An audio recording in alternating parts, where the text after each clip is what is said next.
काय हो, आज काहीतरी वेगळंच दिसतंय. वेगळं नाही, खरं दिसतंय. बाबा बाबा माझं नवीन गाणं ऐकशील? तुझं नाही, माझं.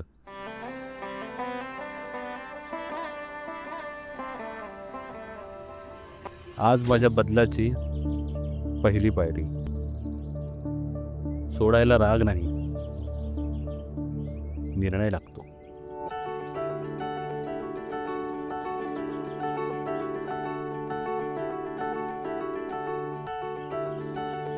आम्ही इथंच होतो, फक्त तुम्हाला स्वतःला शोधायचं होतं. आता सापडलोय ना, आता नाही हरवणार. व्यसनावर मात, एक छोटा सकारात्मक निर्णय. छोटा निर्णय, मोठं भविष्य.